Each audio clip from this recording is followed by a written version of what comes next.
வணக்கம்.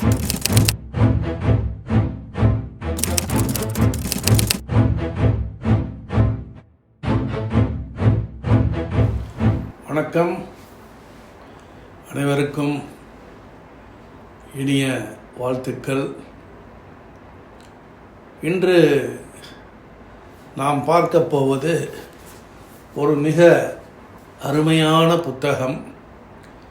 தமிழர் புலப்பெயர்வு என்ற தலைப்பிலே நமது மதிப்புக்குரிய பாசத்திற்குரிய முனைவர் சுபாஷினி அவர்கள் எழுதிய புத்தகம்.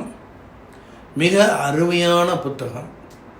வாசிக்க அதை கீழே வைக்க முடியாத நிலைக்கு நமக்கு ஆர்வம் ஊட்டுகின்ற, மேலும் மேலும் தொடர்ந்து வாசிக்க ஆர்வம் ஊட்டுகின்ற வகையிலே இந்த புத்தகத்தின் உள்ளடக்கங்கள், கருத்துக்கள் அனைத்துமே மிக சிறப்பாக இருக்கின்றன.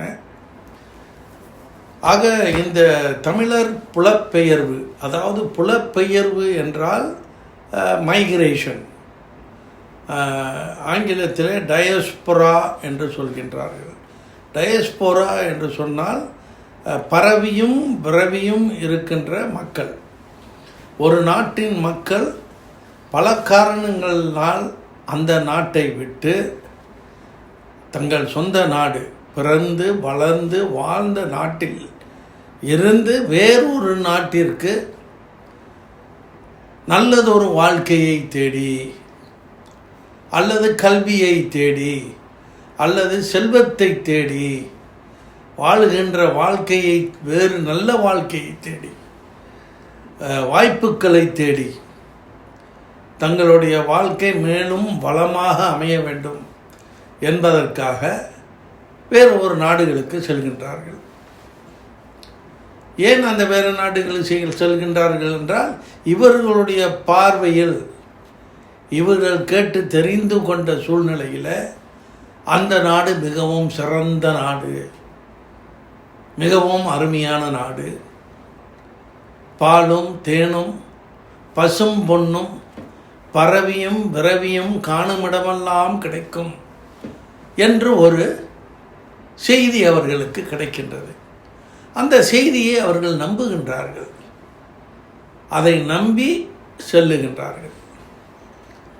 இப்படிப்பட்ட இந்த புலப்பெயர்வுகள் எப்பொழுது ஆரம்பித்தது என்றால், யாருக்குமே தெரியாத காலத்திற்கு முன்பிருந்தே இதெல்லாம் நடந்து கொண்டு தான் இருக்கின்றது.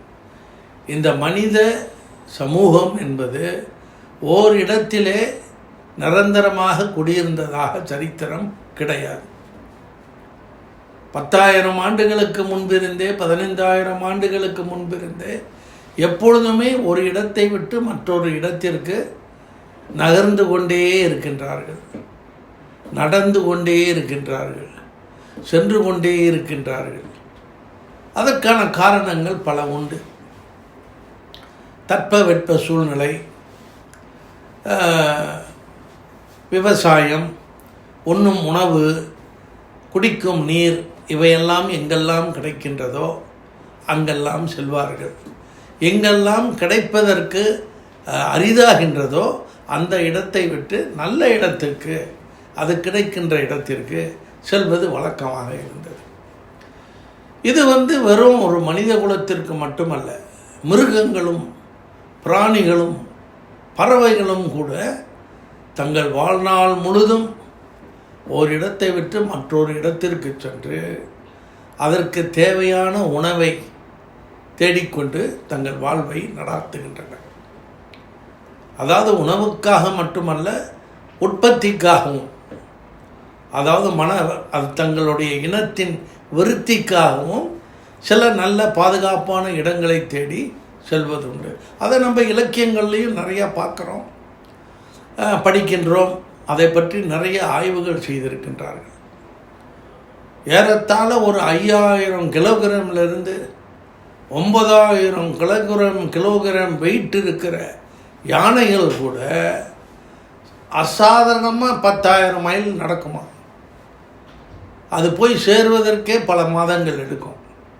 அது போய் அப்படி அந்த இடத்தை சேரும் பொழுது அந்த இடத்துல நல்ல செடி கொடி தாவரங்கள், நல்ல நீர்கள் இருக்கக்கூடிய அந்த ஒரு சீசன் என்று சொல்வார்களே, அந்த நிலை அங்கே நன்றாக இருக்கும். அங்கே குறையும் பொழுது அடுத்த இடத்துக்கு போகும், அப்புறம் அடுத்த இடத்துக்கு போகும். இந்த ஆப்பிரிக்காவில் உள்ள யானைகள் எல்லாம் இப்படி தான். மிருகங்கள் இன்னும் இந்த வரிக்குதிரை, காட்டு எருமைகள், இவைகள் எல்லாமே எப்போதுமே நடந்து கொண்டே தான் இருக்கும். இடம் மாறி ஆயிரக்கணக்கான மைல்கள் மாறி புலம்பெயர்ந்து செல்கின்றன. அவைகளும் ஒரு நல்ல வாழ்வை தேடி செல்கின்றன. ஆனால் சென்ற இடத்திலே ஒரு சில காலம்தான் ஒரு செழிப்பான நல்ல வாழ்க்கை, உணவு, குடிக்க நீர் கிடைக்கும். அதன் பிறகு அங்கு மாற்றம் எடுக்கும் பொழுது அடுத்த இடத்துக்கு அதுக்கு செல்லும். அதுபோல தான் இந்த தேனீ, பலவிதமான தேனீகள், 20,000 வகையான தேனீக்கள் இந்த உலகத்தில் இருக்கின்றன. அந்த தேனீக்களும் இந்த தேனை, மகரந்த தாதுவை சேகரிப்பதற்காக ஒவ்வொரு நாளும் 1000 கிலோமீட்டர் கூட போகுமா. 1000 கிலோமீட்டர் போய் பறந்து அந்த தேனு மகரந்தத்தை எடுத்துக்கொண்டு தங்கள் கூண்டுக்கு வரும். ஒரு வகையான புலப்பெயர்வு தான் அது. ஆக இப்படி இந்த பிராணிகளும் மிருகங்களும் பறவைகளும் வந்து 50,000 மைல்லாம் போகிற பறவைகள்லாம் இருக்குது. கடல் மேலேயே நிற்காம 500 மைலுக்கு கூட தொடர்ந்து பறக்கக்கூடிய பறவைகள் உண்டு. ஒரு கண்டத்திலிருந்து இன்னொரு கண்டத்துக்கு போகின்றன. எதற்காக? டு ஃபீடிங் அண்ட் ப்ரீடிங், அதாவது உணவுக்காகவும் இன உற்பத்திக்காகவும் சென்று வருகின்றன. கடல் ஆமைகள் பல்வேறு நிலங்களுக்கு சென்று தங்கள் முட்டையை இட்டு அப்புறம் திரும்பி வந்துடும். ஆக இது போல் இந்த புலப்பெயர்வுகளை வந்து பிராணிகள், மிருகங்கள், பறவைகளை பார்த்து தான் மனிதர்களும் கற்றுக்கொண்டிருக்க வேண்டும். இவையெல்லாம் இந்த பறவைகள் அப்படியே பறந்து போகின்றன. ஆயிரக்கணக்கான பறவைகள் எங்கே போகின்றன, அப்புறம் திரும்புகின்றன. இதை பார்த்து தான் மனிதன் கற்றுக்கொண்டிருக்க வேண்டும். ஆரம்ப காலங்களில் எப்படி போகிறதுன்னு. அப்புறம் பிறகு இப்போ வந்து உலகத்தில் நம்ம புலப்பெயர்வு என்று எடுத்துக்கொண்டால் பொது ஆண்டுக்கு முன்பே, பொது ஆண்டு 6க்கு முன்பே, ஒரு 6ஆம் நூற்றாண்டு, அந்த பொது ஆண்டுக்கு முன்பு அப்படின்னா கிறிஸ்துக்கு முன் என்று சொல்லுவார்கள். அப்பயே வந்து அந்த யூதர்கள் இருக்காங்களே, ஜூஸ், அவங்களெல்லாம் பெரிய பெரிய கொடுமைகள் நடந்திருக்கின்றது. அவர்களை கடத்தி கொண்டு போயிருக்கின்றார்கள். அவர்களை வந்து நாட்டை விட்டு விரட்டி இருக்கின்றார்கள். அவர்களோட சரித்திரமே ஒரு தனி சரித்திரம். அந்த யூதர்கள் தான் சரித்திரத்தில் எப்படி அவங்கெல்லாம் வந்து ஒரு வலுக்கட்டாயமாக ஒரு வன்முறையினால் புலம்பெயர வேண்டிய சூழ்நிலை ஏற்பட்டது என்பதை சரித்திரத்திலே படிக்கின்றோம். இதையெல்லாம் இந்த புத்தகத்தை வாசிக்கும் பொழுது அந்த சிந்தனைகள் எல்லாம் நம்மை தொட்டு வருகின்றன. அடுத்ததாக இந்த தமிழர் புலப்பெயர்வு, அதாவது உலகத்தில் யூதர்கள் சொன்ன, இப்போ இந்தியாவை மட்டும் எடுத்துக்குவோமே. இந்தியா என்று சொன்னால் சீனர்களையும் நம்ம மறந்துவிட முடியாது. சீனர்கள் உலகம் பூரா பரவி இருக்காங்க. ஏறத்தாழ ஒரு 10 to 12 மில்லியன் சீனர்கள் இன்றைக்கி உலகம் பூரா இருக்கிறதா 2019 வெளியான ஒரு ஆய்வு சொல்கின்றது. இந்தியர்கள் தான் மிக அதிகமானவர்கள் வெளியே சென்றதாகவும் ஆய்வுகள் சொல்கின்றன. ஏறத்தாழ இன்னைக்கு உலகம் பூரா பரவி இருக்கின்ற இந்தியர்கள், தமிழர்கள் மட்டுமல்ல, இந்தியர்கள் என்று சொன்னால் 20 மில்லியனுக்கு மேலே வெளிநாட்டில் இருக்கிறதா ஆய்வுகள் காட்டுகின்றன. அடுத்தது முக்கியமாக இந்த மெக்சிகோக்காரர்கள், அவர்களும் வந்து ஏறத்தாழ ஒரு 10 மில்லியனுக்கு மேலே உலகம் பூரா பரவியும் விரவியும் கிடக்கின்றார்கள் என்பதெல்லாம் நம்ம ஆய்வுகள் செய்து பார்க்கும்போது நமக்கு தெரிகின்றது. ஆக இந்த இந்தியா என்று எடுத்துக்கொண்டால் வடபுலத்தார், தென்புலத்தார், அங்கேயே பாரத நாட்டுக்குள்ளேயே வடபுலத்திலிருந்து தென்புலத்துக்கு வந்தவர்கள் நிறையா, தென்புலத்திலிருந்து வடபுலத்துக்கு போனவர்களும் உண்டு. ஆனால் இன்றைக்கி தொடர்ந்து வடபுலத்தார் தான் நிறைய தென்புலத்துக்கு வந்து கொண்டிருக்கின்றார்கள் அந்த காலத்திலிருந்தே. எந்த காலம் நம்ம புராண காலத்தை எடுத்தோம்னா முதலாக அகத்தியர் புலம்பெயர்ந்து இருக்கின்றார் வடபுலத்திலிருந்து தென்புலத்திற்கு என்பதை நம்ம புராணத்தில் பார்க்கின்றோம். முருகப்பெருமானும் தன்னுடைய மயிலில் உலகத்தை சுற்றினார்ல. எதற்காக? அந்த மாங்கனியை பெற வேண்டும் என்பதற்காக இந்த உலகத்தையே சுற்றி வருகிறேன். அவர் தான் முத உலகத்தை சுற்றி வந்தவர். அதை பற்றிலாம் நம்ம ரொம்ப பேசுறதில்ல, அதை பக்தியோடு அப்படியே வச்சுக்கிட்டு போகிறோம். ஆனால் ஒரு ஆய்வியல் நோக்கில், ஒரு புவியியல் நோக்கில் பார்த்தோம்னா அவர் தான் ஃபர்ஸ்ட் உலகத்தை சுற்றி வந்தவர். அவர் புலம்பெயர்ந்து பல இடத்துக்கும் போய் கடைசியில் அந்த மாங்கனி கிடைக்கவில்லை என்பதற்காக கைலாய மலையில் தானே அவங்களோட ஹெட் குவார்ட்டர்ஸ், அவங்களுடைய தலைமையகம், சிவபெருமானுடைய வீடு. அங்கிருந்து கிளம்பி வடபுலத்திலிருந்து தென்புலத்தில் பழனியில் குடியேறினார். அமைதியை தேடி தன் கோபத்தை தணிப்பதற்காக இல்லையா? அதுவும் ஒரு புலம்பெயர்தல். அதுபோல் இந்தியாவில் குஜராத்காரர்கள் உலகம் பூரா இருக்கின்றார்கள். வியாபாரிகளாக சென்றவர்கள், வணிக நோக்கத்திற்காக சென்றவர்கள். ஆப்பிரிக்கா கண்டத்திலே இவர்கள் எல்லாம் நிறைய போயிருக்காங்க. அதுபோல் சீக்கியர்களும் இன்று உலகம் பூரா கனடாவில் இருக்காங்க, யூகேயில் இருக்காங்க, அமெரிக்காவில் இருக்காங்க. தமிழர்களும் போயிருக்காங்க. இந்த தமிழர்கள் புலம்பெயர்ந்ததும் ஆதி காலத்தில் இந்த வியாபாரத்துக்காக.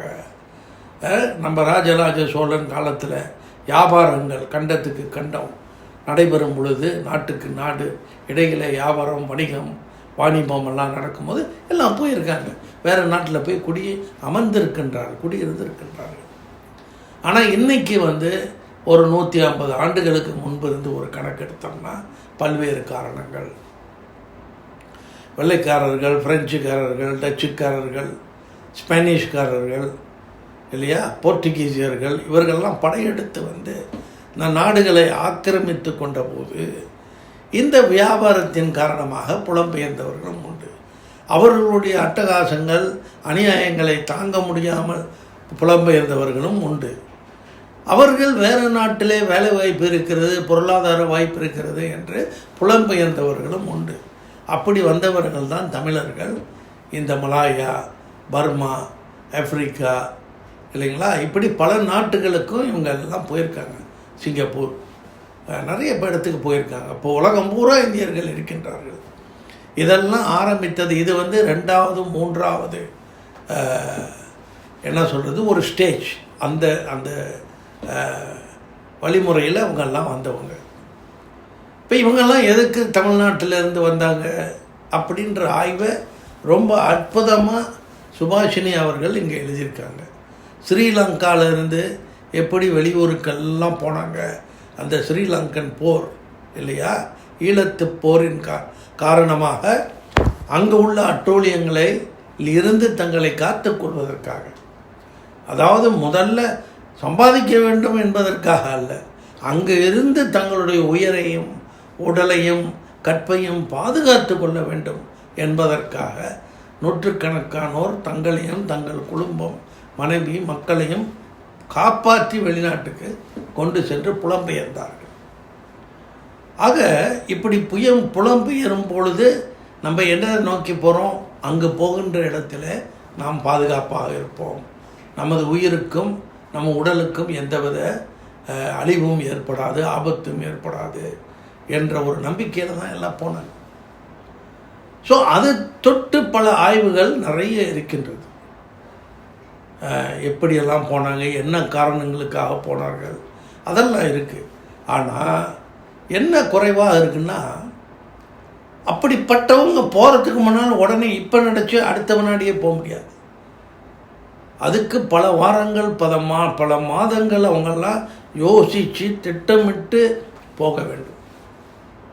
அந்த போராட்டங்கள் இருக்குல்ல, அந்த மன உளைச்சல், மன நிம்மதியை இழந்து, எப்படிப்பட்ட மன வலிகளை தாங்கிக் கொண்டு, அச்சங்களை தாங்கிக் கொண்டு புதிய இடத்துக்கு போவதற்கான ஏற்பாடுகள். அப்பொழுது அவர்களுடைய வாழ்க்கை முறை, உற்றார் உறவினர் தான் நேசித்த ஒரு அற்புதமான உயிர்களை, சொந்தங்களை விட்டு விட்டு போகும் பொழுது எதையெல்லாம் இழந்து விட்டு போகின்றார்கள் என்பதெல்லாம் அது ஒரு பெரிய பெரிய விஷயம் அது இல்லையா? அந்த மன உளைச்சல், மனம் எப்படி அந்த பக்கு பக்குன்னு திக்கு திக்குன்னு நிற்காமல் அடிச்சுக்கிட்டு இருக்கும். அந்த கப்பலில் ஏறி வேற ஒரு நாட்டுக்கு போய் சேர்ற வரைக்கும் அதுலேயே இந்த வாழ்க்கை, கணவன் மனைவியை விட்டு பிரிவது, குழந்தைகளை விட்டு பிரிவது, காதலியை விட்டு பிரிவது, அந்த அந்த போக்கு, அந்த திட்பம், அந்த மனோநிலை என்பது எப்படி இருந்தது என்பதை பற்றிலாம் நிறைய ஆய்வுகள் இன்னும் செய்வதற்கு நிறைய இருக்கின்றது. 1800 1900 5000 பேர் ஸ்ரீலங்காவிலேருந்து வெளிநாட்டு இந்த ஊருக்கு போயிட்டாங்க. இப்படி போயிட்டாங்கன்னா அப்படி சொன்ன அளவுக்கு அது சுலபம் இல்லை. எத்தனை இன்னல்களுக்கு இடையே அவர்கள் போனார்கள், ஒவ்வொரு நாளும் என்னென்ன இன்னல்களை அனுபவித்தார்கள், எந்தெந்த துன்பங்களை அனுபவித்தார்கள் என்பதையெல்லாம் நம்ம ஆய்வு செய்ய வேணும். இந்த கதைகள்லாம் இருக்கின்றது கொஞ்சம். யார்? ஆங்கில எழுத்தாளர்கள், இந்திய எழுத்தாளர்கள் என்றால் இந்த ஆங்கிலோ இந்தியன், இப்போ சால்மான் ரஷிடிலாம் இருக்கார், அவர் நிறைய அதை பற்றி எழுதியிருக்காரு. இமேஜினரி ஹோம்லேண்ட்ஸ் அப்படின்னு 1981 91 வரைக்கும் அவர் எழுதிய கட்டுரைகள், இமேஜினரி ஹோம்லேண்ட்ஸ் என்ற புத்தகம் ஒன்று வெளியானுச்சு 1992 நினைக்கிறேன். அந்த புத்தகத்தை படித்தா இந்த வாழ்க்கை போராட்டங்கள் அனிதா தேசாய் என்பவர்கள் எழுதியிருக்கார். விஎஸ் நைப்போல் அப்படின்னு ட்ரினிடாட் என்ற ஊரில் உள்ள ஒரு பொருள் எழுத்தாளர், இவங்கெல்லாம் நோபல் பரிசை வாங்கியிருக்காங்க. அவங்க கதையெல்லாம் எப்படி இருக்கும்னா, இப்படி வெளிநாட்டுக்கு போன இந்தியர்கள் அங்கேயே திருமணம் செய்து அங்கேயே வாழ்ந்து ஒரு புதிய சமுதாயத்தை உருவாக்குறாங்க. எப்படி? இப்போ இங்கேருந்து நம்ம இங்கிலாந்துக்கு போகிறோம், நம்ம தமிழர்கள் இங்கிலாந்தில் போய் இங்கிலாந்தில் செட்டில் ஆகி இங்கிலாந்தில் ஒரு வெள்ளைக்கார பெண்ணையோ அல்லது ஒரு ஆணையோ திருமணம் செய்து கொள்கிறோம். அப்பொழுது என்ன மாற்றம்? இந்த சமய மாற்றங்கள், இந்த மொழி மாற்றங்கள், கலாச்சார மாற்றங்கள், உறவு மாற்றங்கள், இதெல்லாம் நடைபெறும். உணவும் மாறுது இல்லையா? இந்த இந்தியாவில் தமிழகத்தில் இருந்த உணவுகள் எல்லாம், இந்திய உணவுகள் எல்லாம் போகின்ற நாட்டுக்கு அறிமுகப்படுத்தப்படுகின்றன. இந்திய கலாச்சாரங்கள் அறிமுகப்படுத்தப்படுகின்றன. இங்கே தீபாவளியாக இருந்தது, இனிமேல் இங்கிலாந்துலேயும் தீபாவளி, வெள்ளைக்காரர்கள்லாம் இது எல்லாம் திருவிழா அப்படின்னு பார்ப்பாங்க. அதுபோல் இன்றைக்கி நியூசிலாந்து, ஃப்ரான்ஸு, உலகத்தின் ஜெர்மனி எல்லா நாட்டிலையும் தைப்பூசம் கொண்டாடப்படுகிறது. எங்கிருந்து ஏற்றுமதி செய்யப்பட்டது? தமிழகத்திலிருந்து ஏற்றுமதி செய்யப்பட்டது.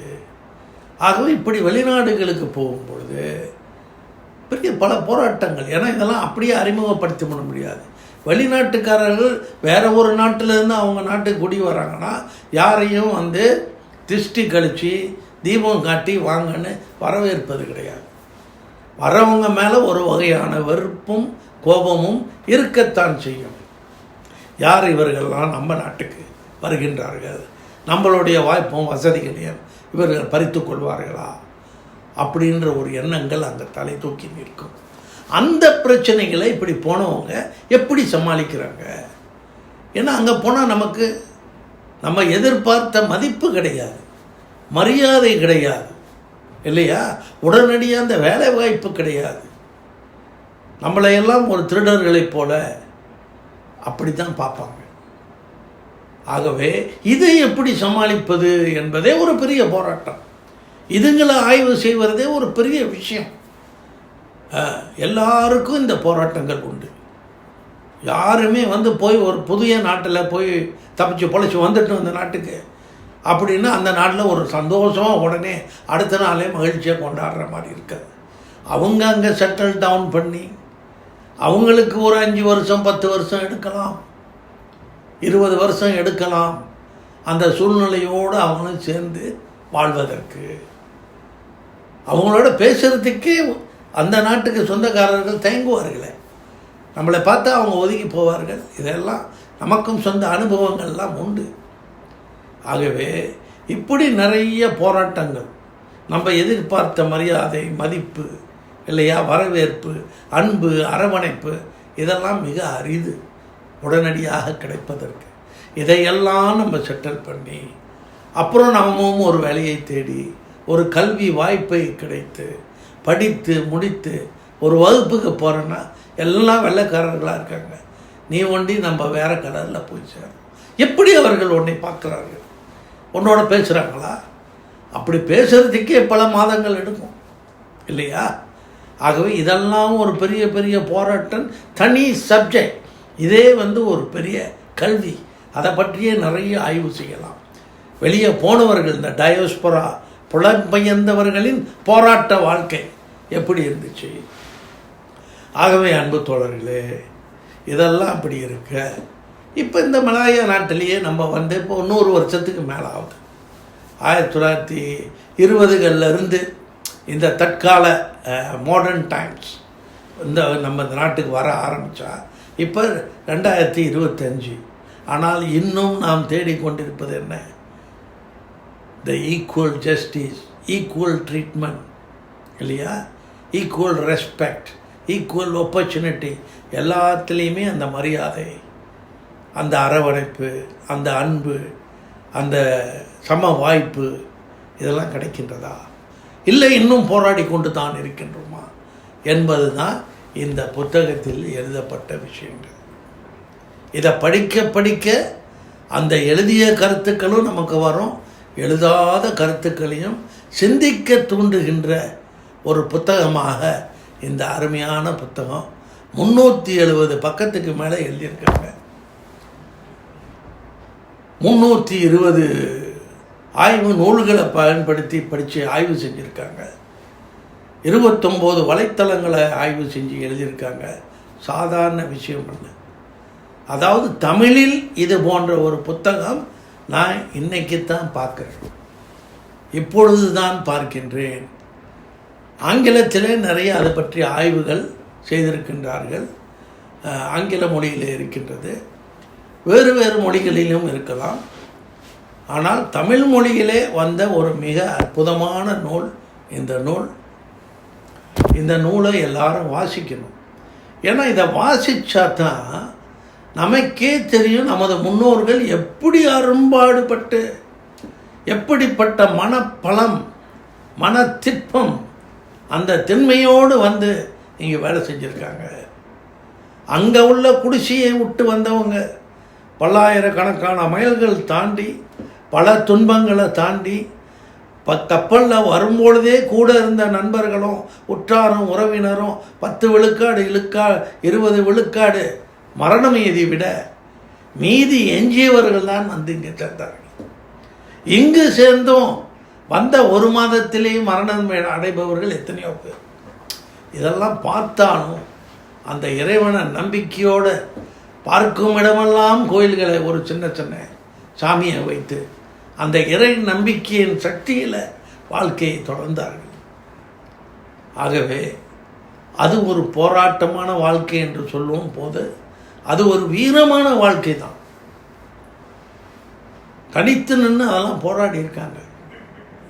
ஆக இந்த இந்தியர்களை இந்த ஆங்கிலேயர்களும் மற்ற இனத்தவரும் எப்படி தங்கள் தொழிலுக்கு வளத்திற்கு பயன்படுத்தி கொண்டார்கள். டெமல் அப்படின்னா டீ, பெரிய டீ. அந்த டெமலுக்கு 3 டீ ஈக்குவலன். என்ன 3 டீ என்று கேட்டீர்கள் என்றால், முதல் டீ டெமல். அவங்கள ஒன்றா நம்ம வச்சுக்கணும்னா இன்னும் 3 டீயை பாயணும். என்ன tea? Tamil school tea, temple 2வது டீ, 3வது டாடி ஷாப் 3வது டீ. இந்த 3 டீயும் வச்சு இந்த ஒரு பெரிய டீயை அப்படியே பல நூற்றாண்டுகளாக கண்ட்ரோல், அவங்களோட பாதுகாப்பில், அவங்களோட என்ன சொல்கிறது, அவங்களோட சக்தியின் கீழே அவங்க வச்சுருந்தாங்கன்னா இதுதான் அவங்களோட அந்த வழிமுறை, அந்த ஸ்ட்ராட்டஜி. அதை பயன்படுத்தி இப்படி வச்சுட்டு நம்மளை எல்லாம் பயன்படுத்தி அவர்கள் வாழ்க்கையில் எல்லாம் கோடி கோடியாக சம்பாதிச்சு போகும் பொழுதும் இங்கே ஓரளவுக்கு அம்போ என்று தான் விட்டு விட்டு போனார்கள். ஆகவே தான் நமது போராட்டம் இன்னும் தொடர்ந்து கொண்டிருக்கின்றது. சட்டப்பூர்வமான பல சலுகைகள்லாம் நமக்கு கிடைக்காமலும், எது கிடைக்க வேண்டும் என்பதை சட்டப்பூர்வமாக எழுதி வைக்காமல் சென்றதினாலும் நாமெல்லாம் இன்னும் அந்த போராட்டமான வாழ்க்கை. யாரெல்லாம் இன்றைக்கி நல்ல கொஞ்சம் ஓரளவுக்கு இருக்காங்களோ சாதாரணமாக யாரும் போக்கிலேருந்து எடுத்து கொடுத்த வெற்றி அல்ல. ஆகவே அன்புள்ள தோழர்களே, நமது இந்த புலப்பெயர்வு என்பது இப்பொழுது பார்க்கும் பொழுது இங்கிருந்து மலேசியாவிலிருந்து இன்னும் வந்தவர்கள் புலம்பெயர்ந்து ஆஸ்திரேலியா, நியூசிலாந்து, கனடா என்ற நாடுகளுக்கெல்லாம் இன்னும் போயிட்டு தான் இருக்கும். ஏன்னா இந்த வளமான வாழ்வை தேடி என்ற இந்த பயணம் இருக்கின்றது. அந்த நெடுஞ்சாலை இருக்குல்ல, உலக நெடுஞ்சாலை, திரைக்கடல் ஓடியும் திரவியம் தேடு என்றது அந்த வார்த்தை, அந்த வரிகள் என்றுமே அது முற்று பெறாது. இங்கு இருப்பவர்கள் அங்கு செல்வதும், அங்கு இருப்பவர்கள் வேறொரு இடத்துக்கு செல்வதும், மீண்டும் இங்கு வருவதும், இப்படியாக இது ஒரு நெடுஞ்சாலை, நெடும் பயணம். அது ஒரு சில நூற்றாண்டுகளுக்கு ஒரு முறையாவது போயிட்டே தான் இருக்கும். புதிதாக பிறப்பவர்கள், இளைஞர்கள், அவர்களுடைய பார்வையில் என்னதான் இங்கே சிறப்பாக இருந்தாலும் வேறொரு இடத்தில் இன்னும் சிறப்பாக இருக்கின்றது. இக்கரை மாட்டுக்கு அக்கறை பச்சை என்பார்களே, அதுபோல் போய் பார்க்க வேண்டியது தான். என்னுடைய நண்பர்கள்னால் ஒரு 20 ஆண்டுகளுக்கு முன்பு, 25 ஆண்டுகளுக்கு முன்பு மலேசியாவிலிருந்து அமெரிக்காவுக்கு சென்றார்கள். அமெரிக்காவில் இவ்வளோ நாள் வாழ்ந்த பிறகு இப்பொழுது சொல்கின்றார்கள், அமெரிக்காலாம் ஒரு நாடா, மலேசியா போல் வருமா என்று சொல்லி மீண்டும் மலேசியாவுக்கு திரும்பக்கூடிய இன்னொரு புலப்பெயர்வு திரும்பி இங்கு வருகின்றார்கள். அந்த முயற்சியில் ஈடுபட்டு கொண்டிருக்கின்றார்கள். ஆகவே இது தொடர்ந்து நடக்கும். ஆக இந்த புலப்பெயர்வினால் ஏற்பட்ட பல மற்றொரு விஷயங்கள் தமிழர்களுக்கு, இந்தியர்களுக்கு ஒரு பெருமை தரும் விஷயம் என்னென்னா, அங்கே எல்லா இடத்துலையும் பிரச்சனைகள் உண்டு தான். ஆனாலும் நமது இந்த உணவு கலாச்சாரம் இருக்க, இன்றைக்கி உலகம் பூரா எங்கே போனாலும் இட்லி, தோசை, சப்பாத்தி, பூரி, பிரியாணி என்பது கிடைக்கின்றது. உலகத்தின் எல்லா பெரிய பட்டணங்களும் நம்மவர்கள் கடை வைத்திருக்கின்றார்கள், பெரிய பெரிய ரெஸ்டாரண்ட் வச்சிருக்கின்றார்கள். ஆகவே அங்கே நமது உணவை அறிமுகப்படுத்தியிருக்கின்றார்கள். நம்மளுடைய நல்ல குணங்கள், சிறந்த நடை உடைகள் அவங்களுக்கு தெரியுதோ இல்லையோ, ஆனால் நம்ம சாப்பிடுகின்ற உணவை எல்லா வெளிநாட்டினரும் தெரிந்து வைத்திருக்கின்றார்கள். ரெண்டாவது, நம்ம போகும் பொழுது நம்மோடு நம்மளுடைய கடவுளையும் சமயத்தையும் கொண்டு போகிறோம். இன்றைக்கு திருப்பதி எங்கே இருக்கின்றார் என்றால் நியூ ஜெர்சி, அமெரிக்காவில். அவருக்கு எத்தனையோ கோடிக்கு புதிய கோயிலை கட்டி அங்கே வச்சுருக்காங்க. முருகன் எங்கே இருக்கின்றார்னா லண்டனில் மார்பிள் ஆர்ச்சில் ஒரு பெரிய முருகன் கோயிலை கட்டி அங்கே வச்சுருக்காங்க. மீனாட்சி அம்மனையும் அமெரிக்காவுக்கு கொண்டு போகிறாங்க. ஜெர்மனியில் எத்தனையோ நமது தமிழ் கடவுளுக்கான கோயில்கள் இருக்கின்றன. ஆகவே இறைவனும் சமயமும் புலம்பெயர்கின்றன. ஒரு சில மதங்கள் இங்கு நம்ம நாட்டிற்கும் தமிழகத்துக்கும் புலம்பெயர்ந்து வந்தது தான். ஆனால் இன்று நாமும் அந்த மதத்தை புலம்பெயர்ந்து கொண்டு எடுத்து செல்கின்றோம். எல்லாமே உலக மக்களின் ஒற்றுமைக்காகவும், நன்மைக்காகவும், வளத்திற்காகவும், வாழ்விற்காகவும் பிரயோஜனமாக இருக்க வேண்டும், உதவியாக இருக்க வேண்டும் என்பது தான் நம்ம எல்லோருடைய எதிர்பார்ப்போம். யாதும் ஊரே யாவரும் கேளீர் என்று 1000 வருஷத்துக்கு முன்னால் பாடின பாட்டு இந்த புலம்பெயர்வுக்கு ஒரு அடிப்படை. யாதும் ஊரே, உலகத்தில் எல்லாமே என்னுடைய ஊர் தான்ப்பா. யாவரும் கேளீர், எல்லாரும் என்னுடைய உறவினர்கள் தான். அப்படிப்பட்ட உலக மகா தத்துவம், ஒரு உயர்ந்த குணம், ஒரு உயர்ந்த எண்ணம், ஒரு உயர்ந்த கலாச்சாரம் உலகத்தில் வேறு யாருக்குமே வந்ததில்லை. தமிழர்களுக்குத்தான் வந்தது, தமிழர்களுக்குத்தான் வந்தது. யாதும் ஊரே யாவரும் கேளீர்.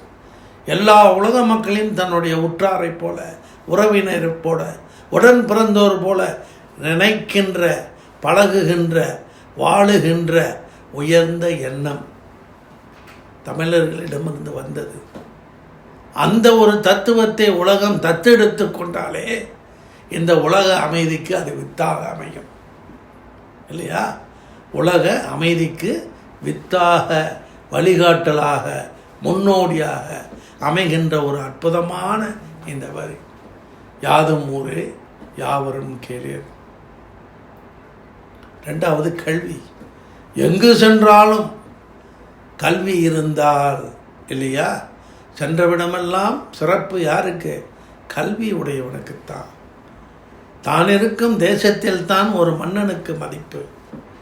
ஆனால் கற்றவருக்கு சென்றவிடமெல்லாம் சிறப்பு என்பதை போல நமது இளைஞர்கள், நமது சமுதாயம் எல்லாரும் இந்த கல்வியில் நாட்டம் கொண்டு அப்புறம் புலம்பெயர்ந்தால் அங்கு நமக்கு கிடைக்க வேண்டிய மரியாதை ஏறத்தாழ 70 விழுக்காடாவது உடனடியாக கிடைக்கும் என்பது என்னுடைய அசைக்க முடியாத ஒரு நம்பிக்கை. அன்புள்ள தமிழ் சான்றோர்களே, மீண்டும் உங்களுக்கு இந்த புத்தகத்தை வெளியிட்ட சுபாஷினி அவர்களுக்கு என்னுடைய மனமார்ந்த வாழ்த்துக்கள். இது போன்ற ஒரு அற்புதமான நூல்களை அண்மைய காலத்தில் நான் தமிழில் வாசித்ததில்லை. நிறைய வாசித்து கொண்டிருக்கின்றோம், நிறைய புத்தகங்களும் வந்து கொண்டிருக்க. ஆனால் இதற்கு நிறைய உழைத்து ஒரு ஆய்வின் அடிப்படையில், ஒரு ஸ்டாட்டிஸ்டிக்ஸ் டாட்டா, புள்ளி விவரங்கள் அடிப்படையில் எழுதப்பட்ட இந்த புத்தகத்தை நான் பெரிதும் மதிக்கின்றேன். இதை எழுதியவர்களையும் மதிக்கின்றேன். அவருக்கு என்னுடைய மனமார்ந்த வாழ்த்துக்களை மீண்டும் தெரிவித்துக் கொண்டு அவருக்கு நமது வாழ்த்துக்களையும் தெரிவித்து முடித்துக் கொள்கின்றேன். நன்றி, வணக்கம்.